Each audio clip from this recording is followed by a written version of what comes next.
नमस्कार प्यारे साथियों, मैं रोहित प्रजापति स्वागत करता हूं आप सभी का RW tuition classes YouTube channel पर। और आप सभी का बहुत बहुत शानदार तरीके से मैं स्वागत करता हूं। एक बार सभी साथी कमेंट करके बताएंगे आप सभी कैसे हैं, और आप सभी के माता पिता को एक प्यार भरा प्रणाम करता हूं।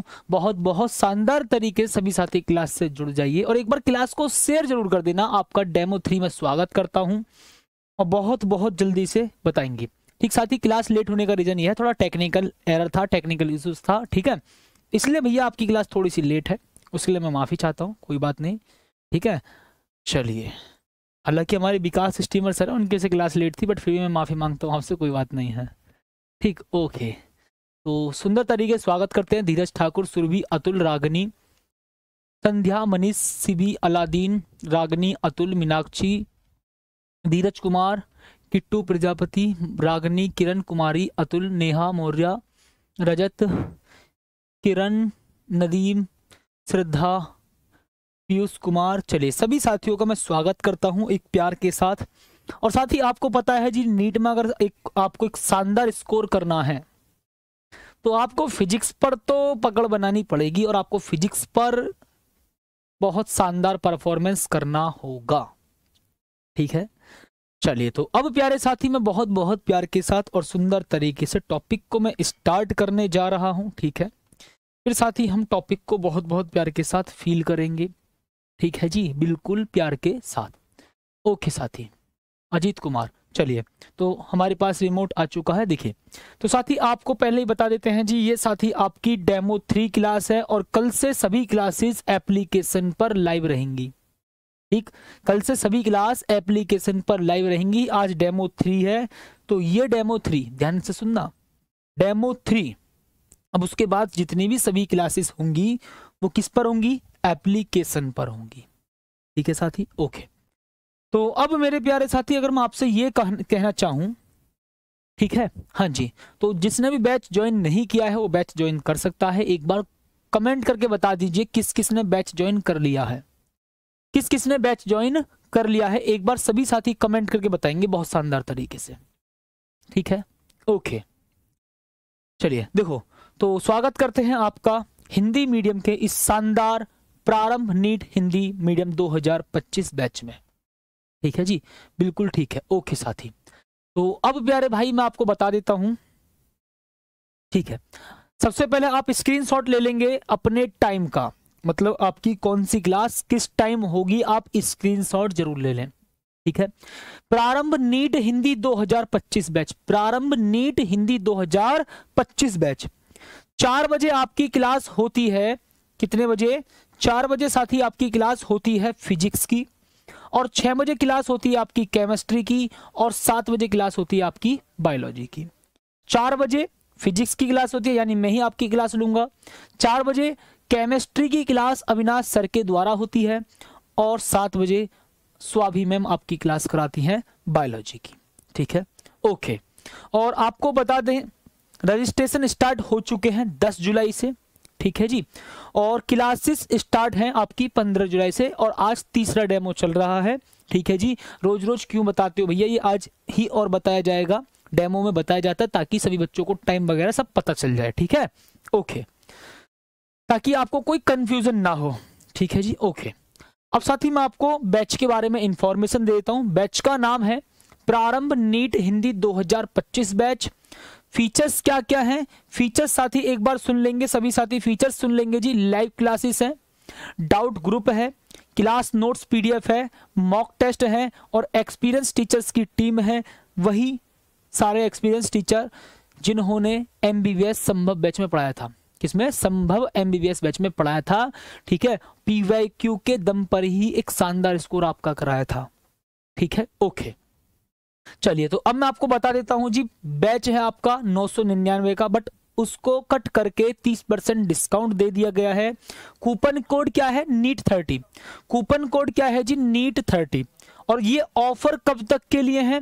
ये ऑफर है आपके लिए 10 से 17 जुलाई तक। कब तक बैच ये ऑफर है? 10 से 17 जुलाई तक, ठीक है जी, ओके। तो साथ ही आपको फिर मैं दोबारा एक बार बता देता हूं, ऑलरेडी बता चुका हूं, रजिस्ट्रेशन 10 जुलाई से स्टार्ट हो गए थे। 15 जुलाई से क्लासेस स्टार्ट शुरू हो चुकी हैं। ठीक है, 15 जुलाई से क्लासेस शुरू हो चुकी हैं और आज तीसरा डेमो है। ओके जी, तो अब साथी ध्यान से सुनना। ठीक है, बिल्कुल ठीक। बैच को कैसे परचेस करना है? ठीक साथी, बैच को परचेस कैसे करना है इस बात पर ध्यान देंगे सभी। ठीक है जी, ओके। तो आप प्ले स्टोर से एप्लीकेशन डाउनलोड कर लेना। मैं किसकी बारे में चर्चा कर रहा हूं, ध्यान सुना। आप एप्लीकेशन से, ध्यान सुना, प्ले स्टोर से RWA या रोजगार विद अंकित सर्च करके एप्लीकेशन डाउनलोड कर लेना। ठीक है, और प्रारंभ नीट हिंदी 2025 रजिस्ट्रेशन करने के बाद आपको कुछ इस प्रकार से इंटरफेस दिखाई देगा और इस बैच पर क्लिक करके इसकी इंफॉर्मेशन आपके सामने आ जाएगी। तो यहां पर वाई नाउ करना और यहां पर आपको क्या करना है, अप्लाई कूपन। ठीक है, प्राइस कितना है, 999 रुपए। अप्लाई कूपन पर करना, कूपन कोड डाल देना नीट 30, तो आपको 30% डिस्काउंट मिल जाएगा। ठीक है जी, 30% डिस्काउंट होने के बाद पे ऑनलाइन करके आप बैच को परचेस कर लेंगे। ठीक है, ओके। और अगर किसी को भी किसी प्रकार की कोई दिक्कत है तो RWA हेल्पलाइन नंबर पर कॉल कर सकते हो। किसी को भी किसी प्रकार की कोई दिक्कत है, कोई इंफॉर्मेशन लेनी हो तो RWA ट्यूशन क्लासेस के हेल्पलाइन नंबर पर कॉल कर लेना। आपकी जो भी समस्या होगी उस समस्या को सॉल्व कर दिया जाएगा। ठीक है, ओके। चलिए, तो अब आपको बताते हैं जी एक बार सिलेबस। ठीक है साथी, ये सिलेबस है जी आपके फिजिक्स का। ये सिलेबस आपके फिजिक्स का। ठीक है, ये साथी सिलेबस है जी आपके फिजिक्स का। ओके जी, ये है आपका सिलेबस फिजिक्स का। ठीक है, ये साथी आपका सिलेबस है जी फिजिक्स का। ठीक, तो मैं एक बार आपको बता देता हूं जी सिलेबस। भौतिकी एवं मापन, गति के नियम, कार्य, ऊर्जा एवं शक्ति, घूर्णन गति, गुरुत्वाकर्षण, ठोस एवं तरल पदार्थ के गुण, उष्मागतिकी, गैसों का गति सिद्धांत, दोलन और तरंगे। दोलन और तरंगे, ये जो नाम दिए हैं ये है यूनिट के। ठीक है, ये जो मैं आपको सिलेबस बता रहा हूं ये किसके अकॉर्डिंग बता रहा हूं, ये सिलेबस बता रहा हूं मैं यूनिट वाइज। ठीक है, ये साथी मैं आपको सिलेबस बता रहा हूं यूनिट वाइज। ओके, ठीक है। अब साथी अगर मैं आपसे कहूं जी आगे, ये यूनिट है आपकी 11th क्लास वाली, आपने सारी पढ़ रखी होंगी। अगर नहीं भी पढ़ी है तो आपको बिल्कुल पढ़ाया जाएगा, टेंशन ना लें। ठीक है, तो भाई जो भी है सर प्लीज रिप्लाई कीजिए, भैया अपना नंबर भेज दो। ठीक है, ओके। अब देखिए यहां लिखेंगे जी क्या है, विद्युत स्थितिकी, विद्युत धारा और चुंबकत्व के चुंबकीय प्रभाव। ठीक है, विद्युत चुंबकीय प्रेरण तथा प्रत्यावर्ती धारा, विद्युत चुंबकीय तरंगे, प्रकाशिकी, पदार्थ और विकिरण की द्वैती प्रकृति, परमाणु, इलेक्ट्रॉनिक उपकरण, प्रायोगिक कौशल। ठीक, ये आपका सारा सिलेबस है साथी, ये आपका सारा सिलेबस है। यही से आपको सारा सिलेबस पढ़ना होगा नीट के लिए। ठीक, ये 11th की यूनिट है और ये 12th की सभी यूनिट है। अच्छा, ये हो गया यूनिट वाइज। अगर साथी मैं आपको बताऊं एक बार सिलेबस किसके अकॉर्डिंग, चैप्टर वाइज। साथी मैं अगर आपको सिलेबस बताऊं किसके अकॉर्डिंग, चैप्टर वाइज, तो ये है जी आपके चैप्टर वाइज सिलेबस। ठीक है साथी, ये है आपका सिलेबस चैप्टर वाइज। ओके, ये है साथी आपका सिलेबस चैप्टर वाइज। ठीक है जी, ओके। देखिए ये वो चैप्टर्स हैं जो आपने 11th में पढ़े हैं। ठीक है, अगर किसी ने नहीं भी पढ़े हैं तो उनको पढ़ाया जाएगा, टेंशन ना लें। मात्रक एवं मापन, सरल रेखा में गति, समतल में गति, गति के नियम, कार्य, ऊर्जा और शक्ति, कणों के निकाय तथा घूर्णन गति और गुरुत्वाकर्षण। एक बार सभी स्क्रीनशॉट ले लो, आपको मैं ऑलरेडी पहले भी बता चुका हूं बट एक बार स्क्रीनशॉट ले लो जल्दी से। ठीक है भैया, आप एक बार स्क्रीनशॉट ले लो ताकि फिर मैं आपको टॉपिक पढ़ा सकूं। ठीक है, ये 8 है आपका, ठोसों के यांत्रिक गुण, तरलों के यांत्रिकी गुण, द्रव्य के तापीय गुण, उष्मागतिकी, अणुगति सिद्धांत, दोलन और तरंगे। तो जिसने भी अगर स्क्रीनशॉट लिया नहीं है, जिसको भी सिलेबस के बारे में नहीं पता, तो इसका एक बार स्क्रीनशॉट ले लो ताकि आपको सिलेबस के बारे में इंफॉर्मेशन होनी चाहिए कि हाँ जी हमारा सिलेबस कितना होगा, हम कितना पढ़ेंगे। मैं आपको जो भी सिलेबस कराऊंगा वो इन चैप्टर्स के अकॉर्डिंग ही कराऊंगा। मैं आपको जितना भी सिलेबस कराऊंगा इन चैप्टर्स के अकॉर्डिंग ही कराऊंगा। ठीक है, ओके। अच्छा जी, अब देखो आगे बढ़ेंगे, बिल्कुल ठीक। ये साथ ही आपके 12th वाले चैप्टर हैं। कौन से? 12th वाले। वैद्युत आवेश तथा क्षेत्र, स्थिर वैद्युत विभव तथा धारिता, विद्युत धारा, गतिमान आवेश और चुंबकत्व, चुंबकत्व एवं द्रव्य, वैद्युत चुंबकीय प्रेरण, प्रत्यावर्ती धारा, वैद्युत चुंबकीय तरंगे। ठीक है, ओके। उसके बाद विकिरण प्रकाशिकी एवं प्रकाशिकी यंत्र, तरंग प्रकाशिकी, विकिरण तथा द्रव्य की द्वैती प्रकृति, परमाणु, नाभिक, अर्धचालक, इलेक्ट्रॉनिकी पदार्थ, युक्तियां और सरल परिपथ। ये आपका फिजिक्स का सिलेबस है और ये सारा का सारा सिलेबस मैंने चैप्टर वाइज बताया है। पहले मैंने आपको बताया था यूनिट वाइज, और ये अब आपको बताया मैंने चैप्टर वाइज। ठीक है, ओके, बिल्कुल ठीक है जी। चलिए, तो अब एक बार कमेंट करके बता दें किस किस को सिलेबस से रिलेटेड कोई डाउट नहीं है, किस किस को सिलेबस से रिलेटेड कोई डाउट नहीं है। एक बार मुझे सभी साथी कमेंट करके बताएंगे जी किस किस को सिलेबस से रिलेटेड कोई डाउट नहीं है। ठीक है, किस किस को सिलेबस से रिलेटेड कोई डाउट नहीं है। अच्छा, चलिए अब देखो यहां पर मैं आ जाता हूं बहुत बहुत प्यार के साथ, शानदार तरीके से। ठीक है, देखिएगा माय डियर, हम बात करेंगे आवेश के क्वांटीकरण सिद्धांत की। हम आवेश के क्वांटीकरण की बात करेंगे। किसकी बात कर रहा हूं आपसे? मैं आवेश के क्वांटीकरण की बात कर रहा हूं। चलो बताते हैं आपको शानदार तरीके से। अगर मैं आपसे ये कहूं कि भैया आप मार्केट गए हो और मार्केट में आपने केले लेने के लिए चले गए आप मार्केट में, आपने पूछा कि 1 दर्जन केले कितने के, भैया उसने रेट बता दिए। तो आप 2 केले खरीदोगे, 4 केले खरीदोगे, 5 केले खरीदोगे, 6 केले लोगे, 8 केले लोगे, 10 केले लोगे या फिर 12 केले लोगे। क्या आप वहां पर ये बोल सकते हैं कि आधा केला दे दो? तो क्या आप वहां पर जाकर के मार्केट में जाकर के दुकान वाले से ये कहेंगे कि आधा केला दे दो? अगर वो दे दे तो अच्छी बात है, आधा केला। ठीक, अच्छा जी। तो कहने का मतलब आप जो मार्केट से केले लेकर आओगे, 1 केला लेकर आओगे, 2 केले लेकर आओगे, 3 लेकर आओगे, 4 लेकर आओगे, 5 लेकर आओगे, 6 लेकर आओगे, कहने का मतलब पूर्ण गुणज के रूप में लेकर आओगे। वो आपको केले देगा किसके अकॉर्डिंग? या तो 2 देगा, 3 देगा, 4 देगा, 5 देगा, 6 देगा, 7 देगा, 8 देगा, इस तरह से देगा। अच्छी बात है। अच्छा जी, इसका मतलब साथी अगर मैं आपसे सपोज करो, चलो मैं आपसे ये कह दूं कि भैया ये क्लास है कोई, और इस क्लास के अंदर आपको 30 व्यक्ति एंटर कराने, 30 स्टूडेंट एंटर कराने हैं। ठीक है, तो आप इसके अंदर कैसे स्टूडेंट ऐड कराओगे? या तो 1 स्टूडेंट ऐड कराओगे, या फिर 2 स्टूडेंट ऐड कराओगे, 3 स्टूडेंट कराओगे, 4 स्टूडेंट कराओगे। क्या स्टूडेंट को तोड़ा जा सकता है? क्या आधा स्टूडेंट भेजा जा सकता है इसके अंदर? बताओ, क्या आधा स्टूडेंट भेजा जा सकता है इसके अंदर? नहीं भाई, ये क्लासरूम है, आप इसके अंदर 30 स्टूडेंट को भेज सकते हो, 30 स्टूडेंट इसके अंदर जा सकते हैं। तो आप 1 स्टूडेंट भेजोगे, 2 स्टूडेंट भेजोगे, 3 भेजोगे, या 4 भेजोगे, 5 भेजोगे, 6 भेजोगे। कहने का मतलब इस क्लासरूम के अंदर 1 स्टूडेंट का पूर्ण गुणज के रूप में मान होगा। मतलब जितने भी इसके अंदर स्टूडेंट हैं, टोटल नंबर ऑफ स्टूडेंट, वो किसके रूप में होंगे? 1 स्टूडेंट के पूर्ण गुणज के रूप में। 1 में 2 से मल्टीप्लाई करो, 3 से मल्टीप्लाई करो, 4 से मल्टीप्लाई करो, 5 से मल्टीप्लाई करो। कहने का मतलब अगर मैं आपसे कह दूं इसके अंदर आधा स्टूडेंट भेजो या थोड़ा सा स्टूडेंट भेजो, आप नहीं भेज सकते। उसी प्रकार से अगर मैं आपसे कहूं कि कोई भी आवेशित वस्तु है, उस पर जो आवेश का मान होता है वो किसके पूर्ण गुणज के रूप में होता है? उसके किसके पूर्ण गुणज के रूप में होता है? मूल आवेश के पूर्ण गुणज के रूप में होता है। या मैं यूं कहूं कि 1 इलेक्ट्रॉन के आवेश के पूर्ण गुणज के रूप में होता है। सही बात है, 1 इलेक्ट्रॉन के आवेश की बात कर रहा हूं मैं, विदाउट में सिंबल विंबल की बात नहीं कर रहा। 1 इलेक्ट्रॉन के आवेश के बराबर। ठीक है, अगर मैं आपसे ये कहूं कि किसी भी बॉडी पर मिनिमम चार्ज कितना हो सकता है, तो आप कहोगे सर जी किसी भी बॉडी पर मिनिमम चार्ज हो सकता है 1.6 मल्टीप्लाई 10⁻⁻⁹ कूलम। इससे कम चार्ज किसी बॉडी पर नहीं हो सकता। अगर मैं आपसे ये कहूं कि कोई भी बॉडी, कोई भी ऑब्जेक्ट, कोई भी वस्तु आवेशित है, तो उस पर आवेश की न्यूनतम मात्रा कितनी होगी? उस पर आवेश का न्यूनतम मान कितना होगा? आप कहोगे सर जी 1.6 मल्टीप्लाई 10⁻⁻⁹, और इसी को हम कहते हैं मूल आवेश, फंडामेंटल चार्ज। ठीक है, क्या कहेंगे? Fundamental charge.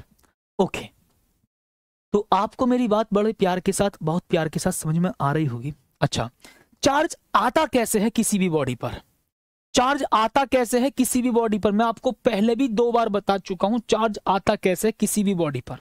मैंने बोला बेटा कि दो ऑब्जेक्ट हैं और ये न्यूट्रल हैं। बेटा तो भैया नहीं कहूंगा, साथी बोलूंगा, ठीक है।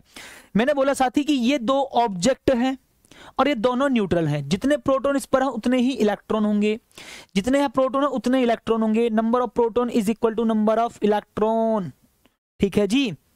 तो ये बॉडी क्या होगी, न्यूट्रल। अच्छी बात है। अब हमने आपस में इनको रब किया, मतलब आपस में इनको रगड़ दिया, तो एक बॉडी से दूसरी बॉडी पर क्या हो जाता है, इलेक्ट्रॉन चले जाते हैं। मैंने कल भी आपको बताया था जी 4 इलेक्ट्रॉन चले गए, ठीक। अच्छा सपोज करो मैं आपसे बताऊं बहुत प्यार के साथ, ठीक है जी। इलेक्ट्रॉन जाने हैं, इलेक्ट्रॉन, ठीक है। मैंने बोला प्यार के साथ सुनना ध्यान से, इलेक्ट्रॉन गए। अभी हम चर्चा करेंगे इलेक्ट्रॉन जाने की। जहां से इलेक्ट्रॉन जाते हैं, जहां से इलेक्ट्रॉन निकलते हैं, वहां पर होता है पॉजिटिव चार्ज, जहां पर इलेक्ट्रॉन पहुंचता है वहां पर होता है नेगेटिव चार्ज। सही बात। मैंने बोला इसमें से एक इलेक्ट्रॉन निकाला, एक इलेक्ट्रॉन निकाला, ठीक है, ओके, जिस पर एक इलेक्ट्रॉन हमने निकाल दिया। तो एक इलेक्ट्रॉन निकालने का मतलब इस पर क्या होगा, प्लस ई चार्ज। एक इलेक्ट्रॉन आपने निकाला तो इस पर क्या होगा, प्लस ई चार्ज। और जिस पर इलेक्ट्रॉन पहुंचा है वहां पर क्या होगा, माइनस ई चार्ज। सही बात है, ठीक है जी, सही बात। अगर मैंने आपसे बोल दिया, ध्यान से सुनना, सोचो, मैंने बोला जी किसी भी बॉडी से आपने एक इलेक्ट्रॉन निकाला है, या मैं यूं कहूं कि किसी भी बॉडी पर एक इलेक्ट्रॉन गया है, तो उस पर क्या होगा जी, एक इलेक्ट्रॉन के बराबर आवेश होगा। मैंने बोला किसी बॉडी से इलेक्ट्रॉन निकला है तो उस पर प्लस ई आवेश होगा, ठीक है। मैंने बोला किसी बॉडी पर 2 इलेक्ट्रॉन गए हैं तो -2e चार्ज होगा। कितना, माइनस का 2e चार्ज होगा। सही बात। आपने बोला सर जी कि किसी बॉडी से इलेक्ट्रॉन निकाले हैं 2 तो उस पर +2e चार्ज होगा, ठीक है। मैंने आपसे बोला कि किसी बॉडी पर 3 इलेक्ट्रॉन गए हैं तो उस पर -3e चार्ज होगा। सही बात है।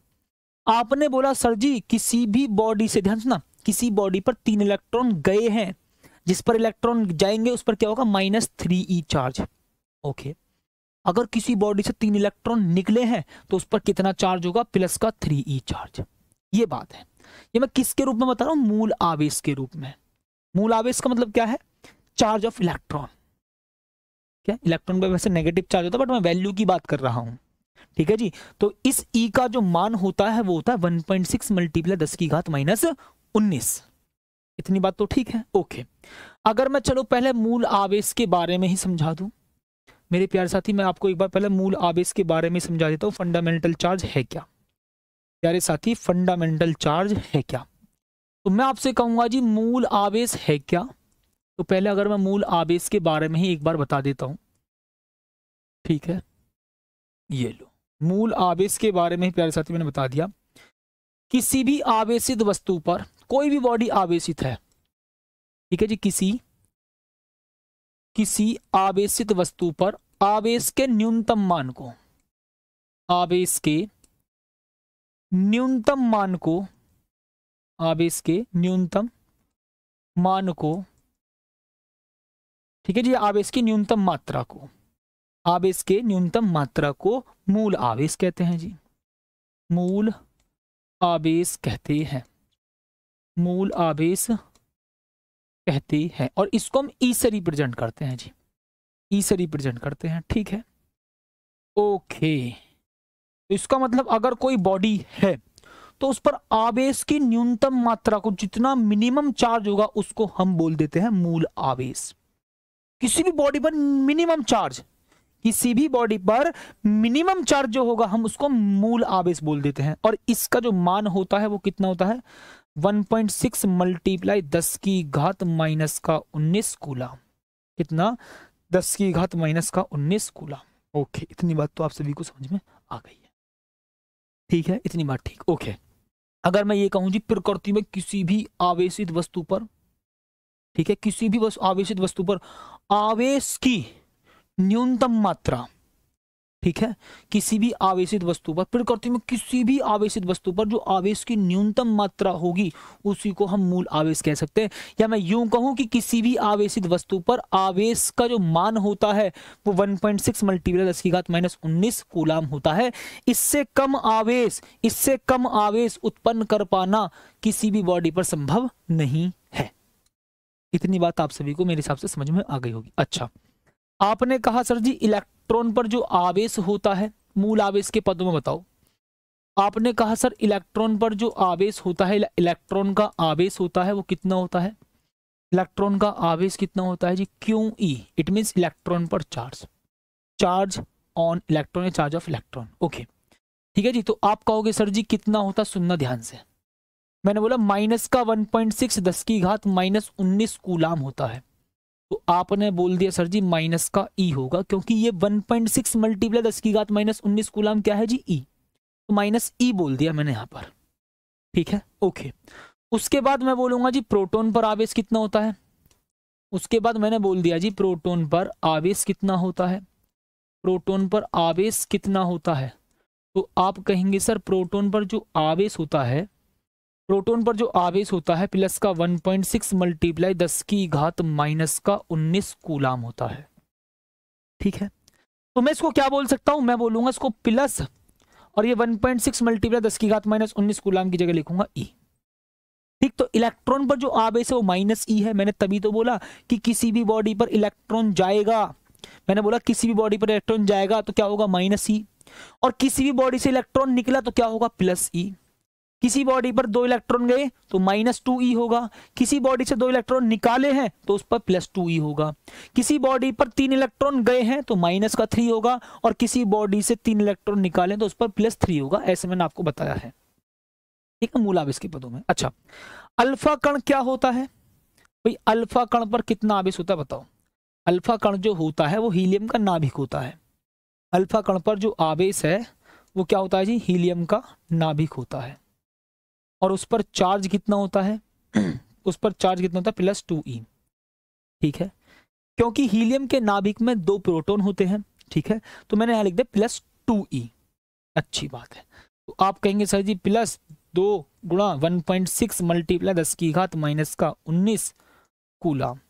आप कहोगे सर जी 3.2 लिखोगे, मल्टीप्लाई 10 की घात -19 कूलाम लिख दिया, ठीक है। तो अल्फा कण पर इतना आवेश होता है, ठीक। अल्फा कण पर कितना आवेश होता है? इतना, ठीक। साथ ही याद रखना ये वैल्यूज आपको क्वेश्चन में बहुत हेल्प करेंगी, ठीक है। ये क्वेश्चंस में आपको हेल्प करेंगी, मैं आपको बिल्कुल बेसिक से बता रहा हूं, और उसके क्वेश्चन भी करेंगे, टेंशन ना लें। ओके, तो अब अगर यहां पर मैं आ जाता हूं बहुत शानदार तरीके से, ठीक है जी, साथ ही मैं यहां पर आ जाता हूं जी बहुत बहुत शानदार तरीके से, ठीक है जी। ओके ओके बच्चा, ठीक है। अब देखिए जी, अब यहां पर आ जाओ साथी, अब हम इसकी बात कर लेते हैं। अब साथी मैं इसकी बात कर लेता हूं भाई साहब, इसकी बात कर, आवेश का क्वांटीकरण क्या है जी? मैंने बोला वही बता रहा हूं आराम से, किसी भी बॉडी से आपने 1 इलेक्ट्रॉन निकाला तो उस पर चार्ज कितना होगा, +E। किसी बॉडी से 1 इलेक्ट्रॉन निकाला है, इसका मतलब वहां पर इलेक्ट्रॉन की कमी हुई तो वहां पर क्या होगा, +E चार्ज। किसी बॉडी पर 1 इलेक्ट्रॉन गया है तो वहां पर -E चार्ज, ठीक है। मैंने बोला किसी भी बॉडी से आपने 2 इलेक्ट्रॉन निकाले हैं तो वहां पर क्या होगा जी, +2E चार्ज।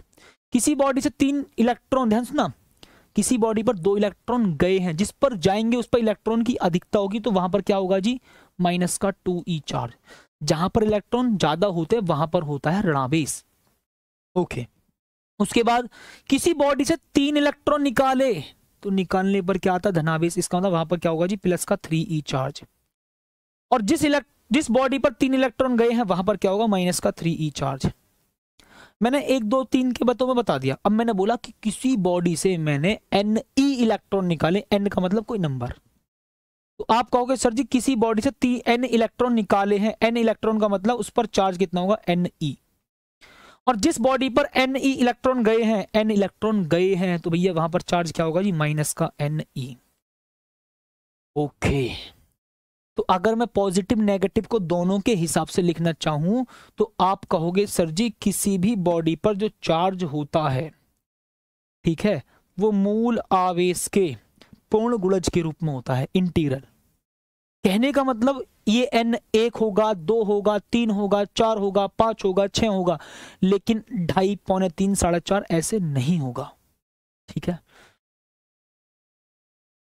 ठीक भैया, नंबर दे देना नैन्सी अपना, ठीक है जी। और या टेलीग्राम उस पर मेरे पास टेलीग्राम पर मैसेज कर देना, ठीक है, या फिर हेल्पलाइन नंबर पर कॉल कर लेना।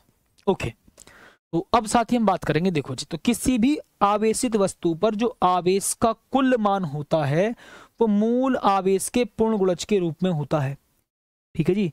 इंटीग्रल कहने का मतलब n का मान 1 2 3 ऐसे। ओके जी, आधा पौना कुछ नहीं। तो मैं यहां पर बोल रहा हूं जी, किसी आवेशित वस्तु पर, यहां पर लिख देता हूं थोड़ा सा, किसी आवेशित वस्तु पर आवेश का कुल मान,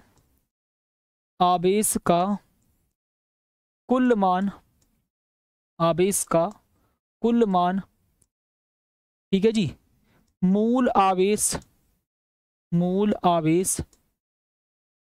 इट मीन्स E, मूल आवेश इट मीन्स E बराबर 1.6 मल्टीप्लाई 10⁻⁻⁻⁹ कूलम।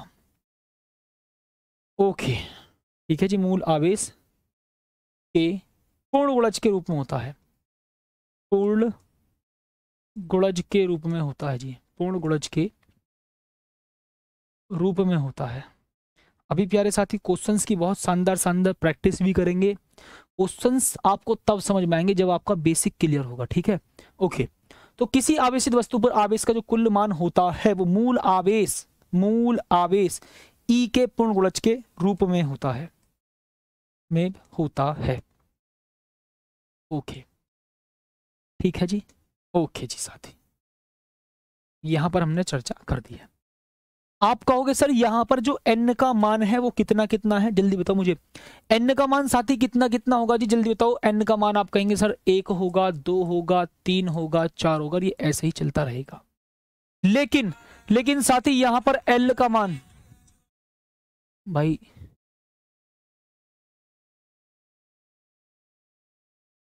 अब उसके बाद साथी मैं यहां पर लिखूंगा बहुत शानदार तरीके से, ध्यान रखना। जब n का मान 1 2 3 4 है और आपको मैं ऑलरेडी पहले ही बता चुका हूं E का मान 1.6 मल्टीप्लाई 10⁻⁻⁻⁹ कूलम है। इतनी बात तो ठीक है। अच्छा जी, तो मतलब किसी भी बॉडी पर जो चार्ज होगा वो कैसे होगा, इसका मतलब मैं बोलूंगा या तो प्लस माइनस E होगा, ठीक है, प्लस माइनस E।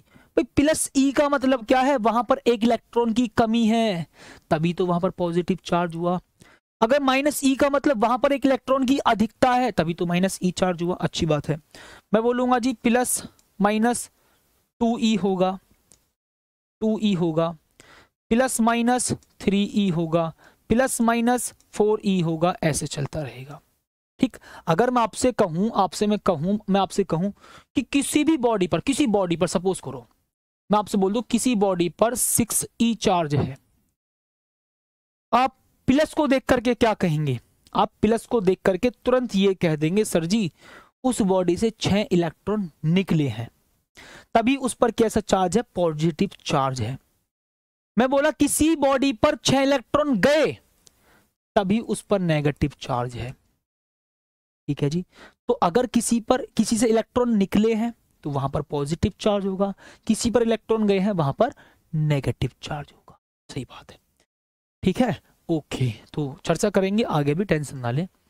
अच्छा, मैं अगर आपसे कहूं आवेश कैसे नहीं हो सकता, तो आप कहेंगे सर जी आवेश नहीं हो सकता कैसे, 0.5E, ध्यान सुनना जी, plus minus 0.5E, plus minus 2/5E, ऐसे नहीं हो सकता। देखो बराबर नहीं है, ठीक है। तो कहने का किसी भी आवेशित वस्तु पर आवेश ऐसे तो हो सकता है लेकिन ऐसे नहीं हो सकता। मैंने आपसे बोला जी ऐसे हो सकता है क्या, 2.2 और इलेक्ट्रॉन नहीं हो सकता। ठीक है, ओके, चलो, तो इतनी बात आप सभी को समझ में आ गई होगी। ठीक है जी, ऐसे समझ लो जी, ठीक है। ओके ओके ओके, ये लो, इस प्रकार से चार्ज नहीं हो सकता।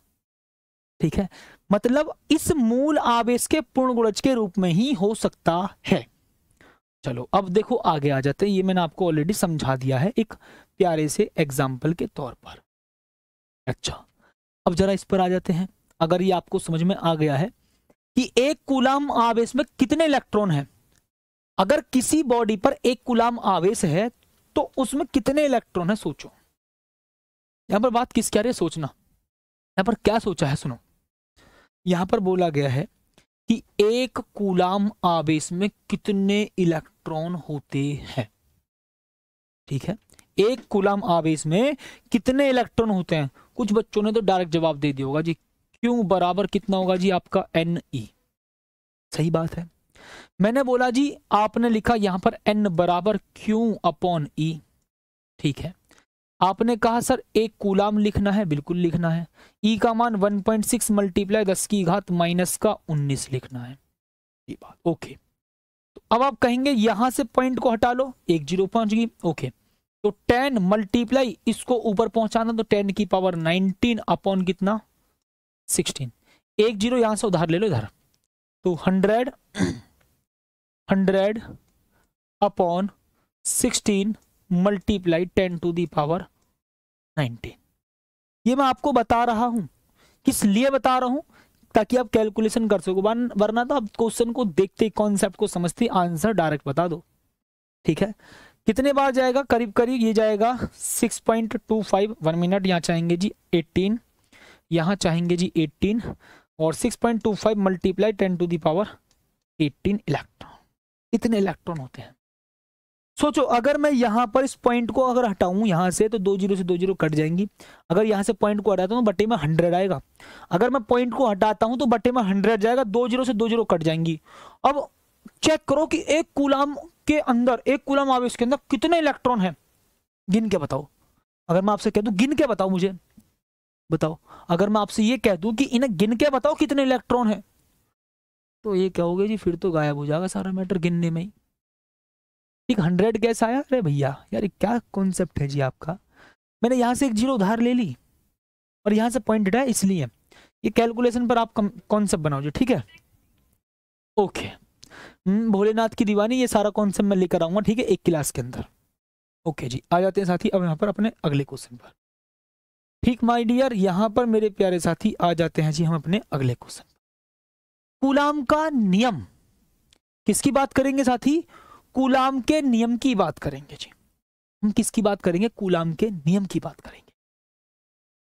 ठीक, ओके, बेसिक कैलकुलेशन बताएंगे, काहे टेंशन लेते हो। ठीक है जी, अब देखो मैं बोल रहा हूं जी कूलाम का नियम क्या है, सोचना पहले यहां पर। ओके, मैंने बोला साथी कूलाम का नियम क्या है जी, दो स्थिर बिंदु आवेशों के बीच में लगने वाला फोर्स। स्थिर बिंदु आवेशों के बीच में लगने वाला फोर्स मतलब पॉइंट चार्ज के बीच में लगने वाला फोर्स होता है।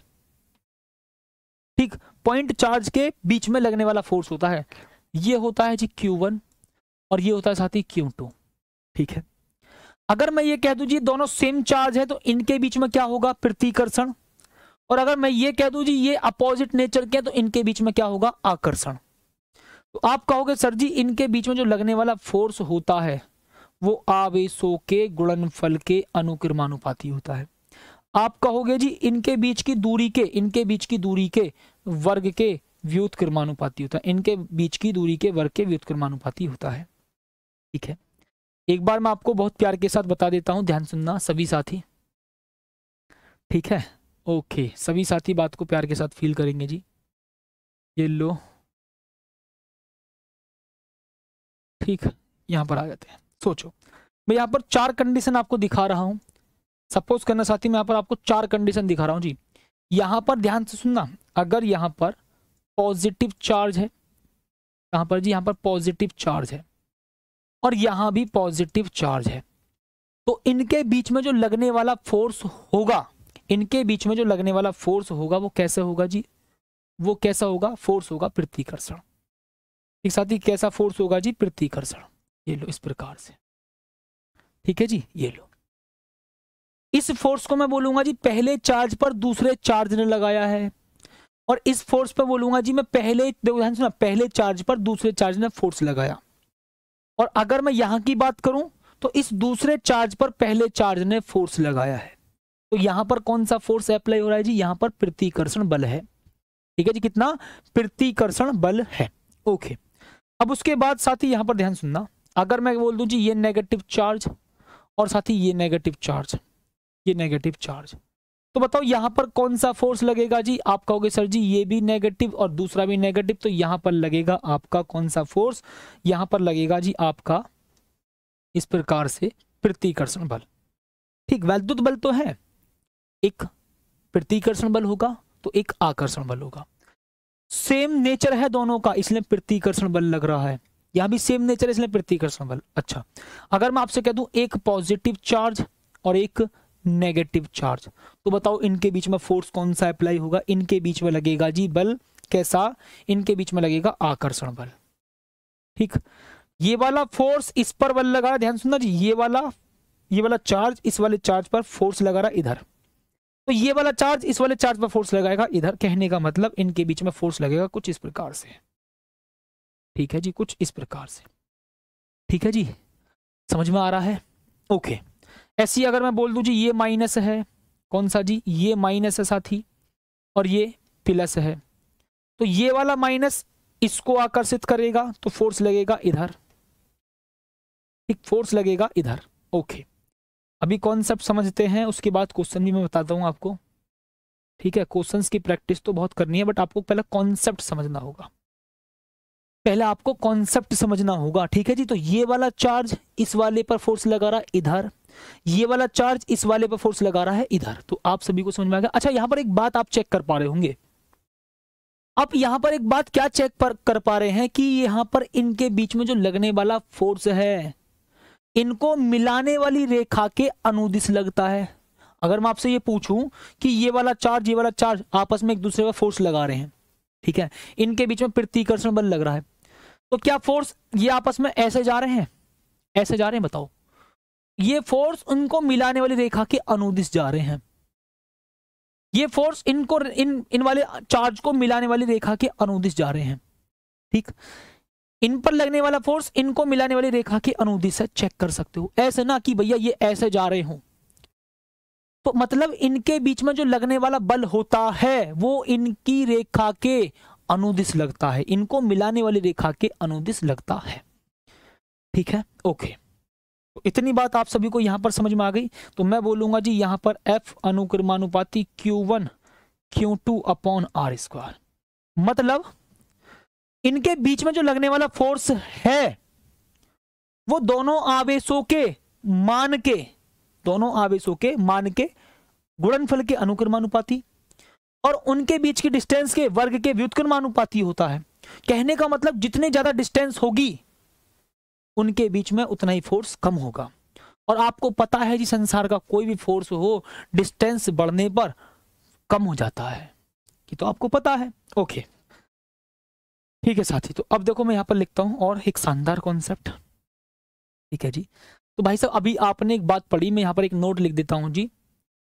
वैद्युत बल, दोनों स्थिर बिंदु आवेशों के बीच लगने वाला बल, दोनों स्थिर बिंदु आवेशों के बीच लगने वाला बल, स्थिर बिंदु आवेशों के बीच लगने वाला बल, आवेशों के बीच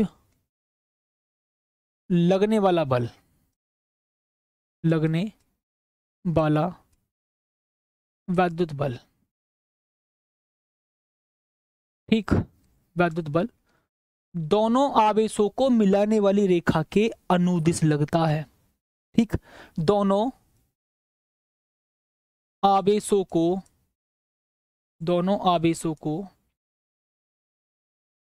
मिलाने वाली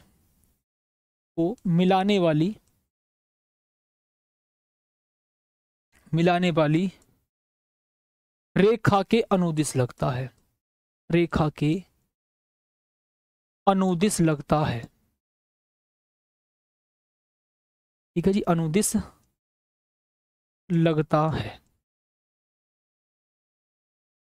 ओके, तो यहां तक ये वाली बात आप नोट करके लिख लेना, बस आपको ये समझनी है। कहने का मतलब कि इनके बीच में जो लगने वाला फोर्स होता है वो दोनों चार्ज को मिलाने वाली रेखा के अनुदिश लगता है। ठीक है, अब जरा देखो एक प्यार की सी बात ध्यान सुनना। अभी मैंने आपको बताया था जी F इज इक्वल टू, भैया कांस्टेंट हटाओगे 1/4 पाई एप्सिलॉन नोट लिखोगे और charge Q1 Q2 upon R square. ये फोर्स कब है? जब दोनों आवेशों के बीच लगने वाला माध्यम, दोनों आवेशों के बीच का माध्यम वायु या निर्वात है। ठीक, ये फोर्स कब अप्लाई होगा जी? ये वाला फॉर्मूला कब अप्लाई हुआ?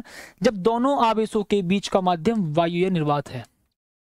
ठीक है जी, दोनों आवेशों के बीच का माध्यम, दोनों आवेशों के बीच का माध्यम वायु या निर्वात है। ठीक है जी, बीच का माध्यम वायु या निर्वात है, वायु या निर्वात है, वायु या निर्वात है।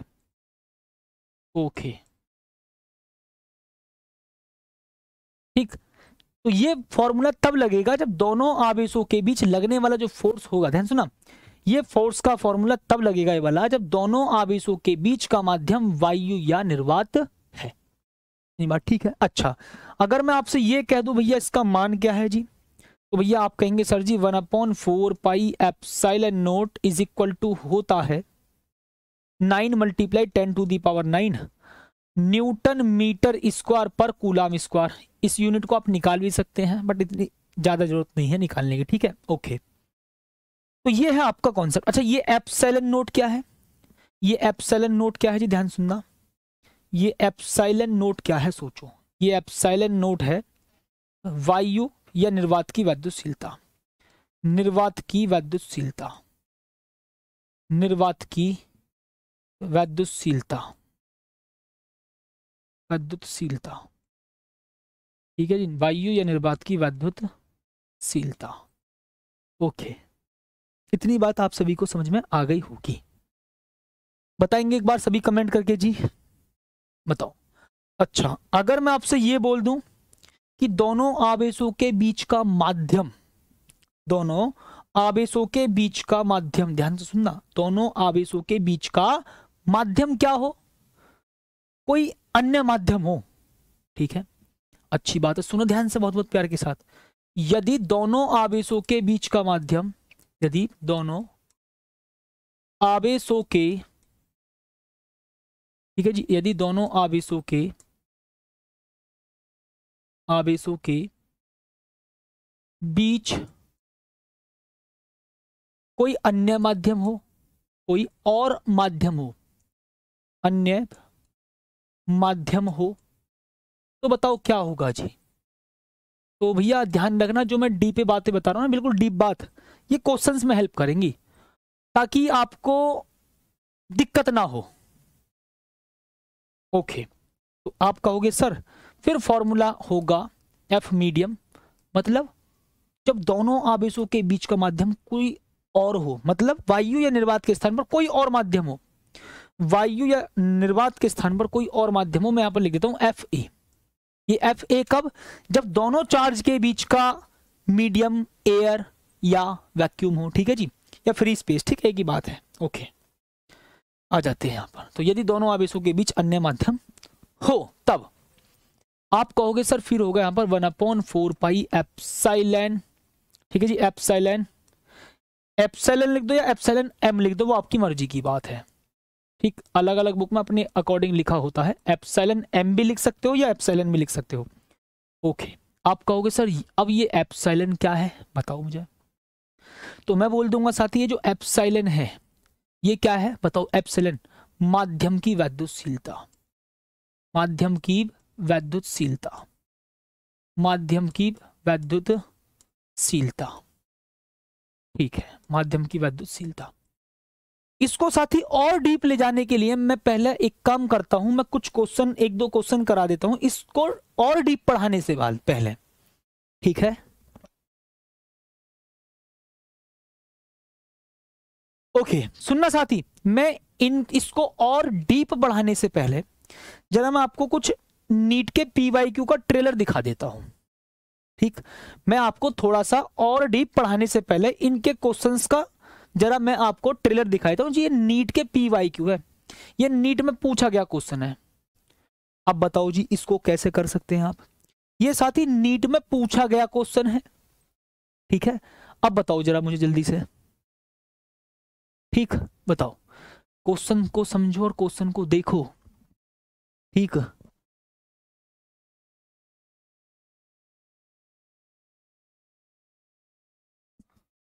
ठीक साथी, तो देखो दो धन आयनों के बीच की दूरी d है और प्रत्येक पर आवेश q है। क्वेश्चन समझना, नीट का PYQ क्वेश्चन है। अब देखो तुम क्वेश्चंस का लेवल, ठीक, यदि इन दोनों आयनों के बीच का प्रत्याकर्षण बल, मतलब प्रतिकर्षण बल, ठीक है जी, मतलब प्लस पर दोनों पर पॉजिटिव चार्ज है, क्यों क्यों, तो इनके बीच में प्रतिकर्षण बल होगा, सही बात है, F है, उन्होंने बोला F मानो उसको, ठीक है जी, मान लेंगे F। प्रत्येक आयन में कितने इलेक्ट्रॉन लुप्त हैं, प्रत्येक आयन में कितने इलेक्ट्रॉन लुप्त है। ओके, अब देखो बहुत बहुत प्यार के साथ और गजब तरीके से, ठीक, बताओ, जल्दी बताएंगे एक बार सभी प्यारे साथी, बताओ, आराम से क्वेश्चंस को करना। यहां पर बस सीधा सीधा लिखा है कि दो धन आयनों के बीच की दूरी d है, सही बात है। फिर बोला प्रत्येक पर आवेश क्यों है, तो जो प्रत्येक पर आवेश कैसा है, क्यों है, और यहां पर पूछा है। तो अभी मैंने आपको कूलाम का नियम बताया जस्ट थोड़ी देर पहले जी, कूलाम का नियम बताया साथी मैंने आपको यहां पर थोड़ी देर पहले। कैसे करोगे ये आप सोचो ध्यान से। आप बोलोगे sir ji 1/4 pi epsilon not, भैया किसी भी मीडियम की बात नहीं चल रही तो आप क्या मानेंगे, एयर मतलब वायु या निर्वात, ठीक है जी, इतनी बात तो सही है। ओके, आप कहोगे sir ji Q1 Q2 upon r square, ठीक है, इतनी बात सही भाई, इसी के अकॉर्डिंग तो, बट क्वेश्चन में डिस्टेंस इन्होंने आर ना बोल करके क्या बोल दिया है, डी, तो हम डी मान लेंगे, बस इतनी काम कर लो, ठीक है। और दोनों चार्ज कैसे हैं, सेम है, तो आप Q1 Q2 ना मान के क्या मानोगे जी, Q, और उनकी मल्टीप्लाई करने पर क्या हो जाएगा, Q स्क्वायर। ऐसा ना कर सकते direct, F is equal to 1/4 pi epsilon not, दोनों चार्ज की मल्टीप्लाई Q स्क्वायर बटे में डिस्टेंस का स्क्वायर, इतनी बात तो सही है। ओके, आप कहोगे जी हमें n निकालना, तो एक काम ना करो, पहले ध्यान से सुनना, मैं इसको उधर पहुंचा देता हूं, ठीक है। 4 पाई epsilon not F into D square, ठीक है जी, इतनी बात तो समझ में आई। बराबर में कितना होगा जी, Q स्क्वायर, इस स्क्वायर को उधर भेज दो, तो Q बराबर √4 पाई epsilon not F D square, कितना जी, F डी स्क्वायर। आप Q बराबर कितना लिखेंगे, NE, आप Q बराबर कितना लिखेंगे जी, NE, ठीक है, Q बराबर कितना लिखेंगे साथी, NE। ओके, अब इस E को बराबर के दूसरी तरफ भेज दो, तो आप E को जब बराबर के दूसरी तरफ भेजेंगे तो N बराबर कितना होगा साथी, N बराबर कितना होगा जी, 4 पाई epsilon not F D square upon E square. अब जरा चेक कर सकते हो कौन सा आपका आंसर मैच कर रहा है, भैया मुझे इसका आंसर बताओ जल्दी, ठीक। ओके जी, बताओ साथी मुझे एक बार जल्दी से, क्या आपका ये आंसर मैच कर रहा है, 4 पाई epsilon not, 4 pi epsilon not F D square upon square, बिल्कुल नहीं, ये आंसर नहीं है, ठीक, ये साथी आंसर बिल्कुल नहीं है। ओके, अपॉन में देखो ऊपर E स्क्वायर है बटे में डी स्क्वायर है, ये बिल्कुल नहीं हो सकता, ठीक है। अब देखो आगे देखेंगे जी, 4 पाई epsilon not F D square upon E square और अंडर रूट के अंदर, भैया ये आपका आंसर बिल्कुल ठीक है, और मैं यूं कहूं कि भैया ये आंसर भी बिल्कुल गलत है, ठीक है। तो सी या इसका बिल्कुल ठीक आंसर है, ये नीट का PYQ क्वेश्चन है, इस बात को ध्यान रखना, ठीक। ओके, बताएंगे जी साथी, ठीक है, बताओ। चलिए मैं आपके कमेंट देख लेता हूं, किस किस भाई की क्या क्या डिमांड है। हैप्पी बर्थडे सर, अरे भैया तुम मेरा बर्थडे ही बोलते रहते हो हर समय। एक बार मैं कमेंट देख लेता हूं सभी साथियों की क्या क्या डिमांड है, जल्दी बताएंगे साथी, किसी प्रकार की आपको कोई दिक्कत बताएंगे जी। क्यों बराबर NE अभी कूलाम के नियम से लिखा है जी, ठीक है, क्यों बराबर NE अभी कूलाम के नियम से लिखा है।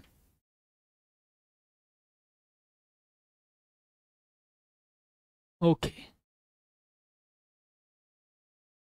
शॉर्ट नोट्स भाई खुद बनाइए अपना आप, शॉर्ट नोट्स आपको खुद बनाने हैं, ठीक है, चलिए बिल्कुल ठीक है। ओके, तो अब साथी मैं आपसे पूछना चाहता हूं जी, जरा इस क्वेश्चन को देखो, ये भी नीट का PYQ क्वेश्चन है, नीट में ऑलरेडी आया हुआ क्वेश्चन है। अब जरा मुझे इसका आंसर बताएंगे आप कमेंट में, और अगर आपसे नहीं होता है ठीक है तो मैं इसको कराऊंगा कल, ठीक है, ये लो, इसको साथ ही ट्राई करेंगे। नीट में आया हुआ क्वेश्चन है, इसमें बहुत ज़्यादा टाइम नहीं लगाना होता है और मुझे पता है आप बहुत ज़्यादा टाइम लगाओगे, बट आपको कॉन्सेप्ट करना है आसान तरीके से और कम समय में। ठीक है, ओके, चलिए, तो उम्मीद करेंगे साथी आपको मेरी बात समझ में आई होगी और कमेंट में मुझे इसका आंसर जरूर बताना। देखते हैं आपका आंसर क्या आएगा। 4 ऑप्शन यहाँ पर मैंने आपको दे रखे हैं, इनमें से सही आंसर बताना और कल फिर मैं इसका आंसर आपको बताता हूँ करके कि भैया किस प्रकार से आपको करना होगा। ठीक, तो मिलते हैं साथी कल एक प्यारी सी शानदार सी क्लास में, और तब तक के लिए धन्यवाद। जय हिंद।